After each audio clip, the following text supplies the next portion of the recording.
porque eu sou aluno do Manufatura Aditiva, do curso de pós-graduação em Manufatura Avançada, e o meu trabalho, o artigo que eu pesquisei e trabalhei foi exame de novos filamentos de FDM para aplicações com grandes variações de temperatura. Então, basicamente, nós temos a impressão 3D, ela vem, né, evoluindo ao longo dos anos. O primeiro conceito e contexto que ela foi utilizada foi para prototipagem rápida em objetos que, de alguma forma, não conseguiam ser produzidos ou tinham um custo maior. Então, essas peças, e aí para alguns tipos de peças de reposição. Esse artigo traz para o estudo para aplicação de uma aplicação que eu acho bastante nobre, que é para microsatélites. E aí, especificamente, microsatélites, peças de satélites que transitam na órbita terrestre baixa, que chama de LEO, de 200 a 700 quilômetros de distância da Terra. Então, esses materiais enfrentam, em média, né, temperaturas de menos 100 a mais 100, e metais sofrem muito nessa condição por conta do oxigênio, né, que danifica os metais. Então, os polímeros são uma alternativa e esse estudo, então, investiga alguns novos filamentos industriais, né, para deposição de esse modelo, né, de aplicação de manufatura aditiva com FDM. Com 1 e 100 reforço fibroso, né, são os materiais, e ciclos, vamos aplicar ciclos, o artigo aplica ciclos de menos 40 a mais 180 repetidamente. O objetivo do estudo, então, é pegar e avaliar materiais HPPs, ou High Polymer Process, né, os de alto processamento, e poliamidas, reforçadas com fibras de vidro ou carbono. O que vai ser testado, então, a estabilidade dimensional, aí olhando para esses depois de 64 ciclos térmicos, e as propriedades mecânicas testadas por tração, flexão e impacto antes e após o tratamento. Então, qual que é, ao longo do estudo, as diferenças entre esses materiais, avaliando tração, flexão e impacto. Então, aqui são uma tabela com os materiais que foram testados. Esses são 7 filamentos, então esse estudo é um estudo lá do Grautz, né, pela Grautz da Alemanha, foi quem deu ou cedeu os filamentos, né, esses materiais. E são compostos aí o percentual que está sendo colocado de fibra de vidro, né, glass fiber, nos materiais. Esse é o aditivo. Ou também o carbon fibers, né, que é fibras de carbono, que foram colocados lá no PA15, o poliamidas, né, o sexto da lista. E o Flex S42, que é um material que dentro dá para ver pela dureza Shore, é o que tem menor. Então ele consideraria dentro desses o mais flexível, né? Então esse é o contexto que está sendo feito no estudo para todos esses materiais, e os comportamentos vão ser avaliados, então, em relação a essas coisas. A metodologia, então, basicamente, o processo de impressão de FDM, ele é feito nesses passos da impressão FDM. Existe um primeiro momento que é uma impressão. A gente faz é previsto depois do FDM uma secagem, né? Algum tipo de comportamento ali de pós-processamento. Existiu, então, a aplicação de 64 ciclos, né, como falei, ciclagem térmica, e depois a gente faz os ensaios mecânicos. Então, basicamente, esse são as quatro linhas que foram colocadas, então, para o estudo. Os resultados, então, a estabilidade dimensional, ela apresentou praticamente não foi alterado, então, o comprimento e então mais ou menos 0,11, que dentro de um comprimento de 75, praticamente inalterado, e a altura de 0,4 milímetros, que é relaxamento normal, né? É o relaxamento normal que a impressão já ocorre, né? Então é mais estável, até foi mais estável após a ciclagem.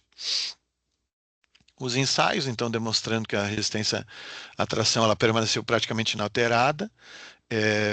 Para a maioria dos materiais, né, o tratamento térmico então, não fez nenhuma interferência em relação a propriedades.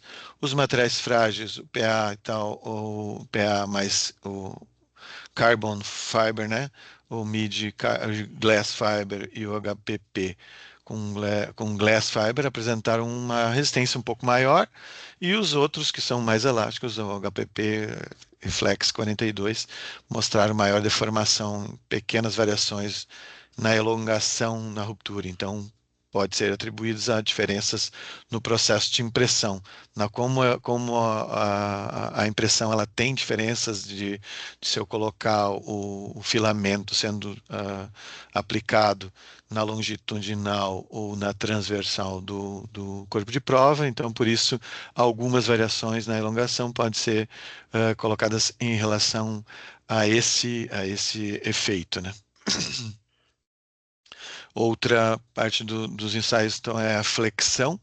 Então, a flexão, os materiais frágeis apresentaram, né, normalmente, é o que acontece, né, uma maior força máxima após o tratamento térmico, e possivelmente a explicação disso é porque a cristalização a frio é o que ocorre, é um dos efeitos da ciclagem, né, de colocar a menos 40 e mais 80 promoveu essa cristalização a frio.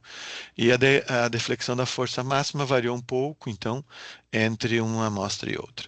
O impacto Sharpie, então, teve uma redução significativa na energia, porque ao longo da ciclagem o impacto ah, foi um pouco menor, né, nesses materiais. Então, o HPP 57 e o 52, e com Glass ou MIDI, o HBP GF 1470, todos eles tiveram essa redução significativa da energia, então quebraram com mais facilidade após o tratamento. E o Flex 42 manteve valores estáveis porque é o que era mais flexível, então no impacto Sharpie ele não apareceu esse efeito, ou manteve esse efeito não sendo impactado pela ciclagem.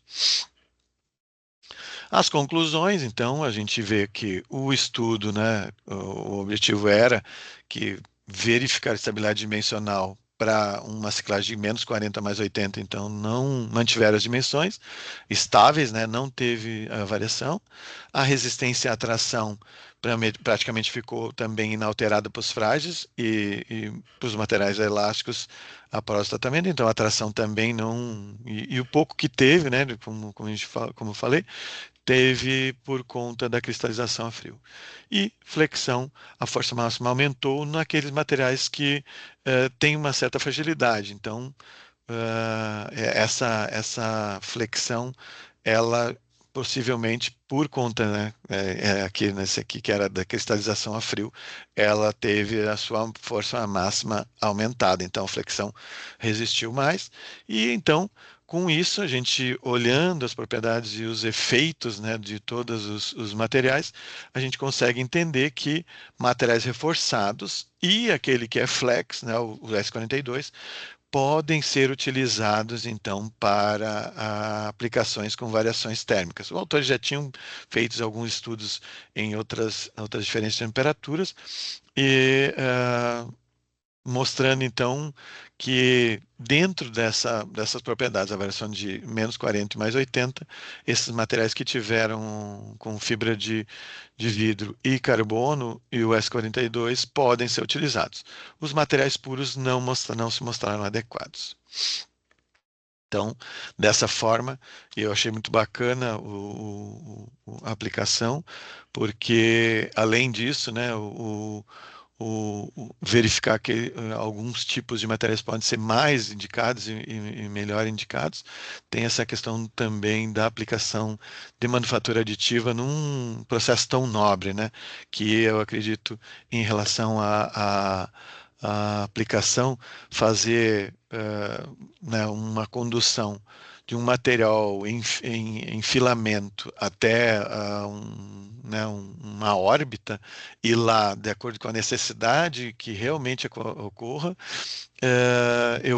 né, posso estar num laboratório aqui na Terra e mandar o desenho, mandar a figura através dos softwares, eu conseguir lá fazer uma impressão com um material que estiver e daquela peça que realmente eu precise. Então, eu achei muito bacana esse artigo, por isso agradeço aí aos autores e achei muito bacana também a gente poder fazer esse tipo de trabalho por conta de entender também que a manufatura aditiva hoje se comporta, né? Ela é uma alternativa muito viável para produções. Óbvio que daí esse ponto que eu coloquei, né, em relação a fora da terra, fazer qualquer peça com um volume, ela se torna uma aplicação muito positiva, né?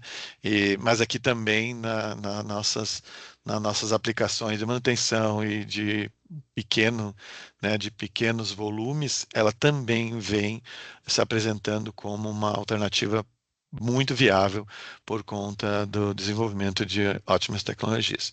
Então, gostaria de agradecer aos professores e, assim, dessa forma, estarei finalizando aqui a gravação. Muito obrigado.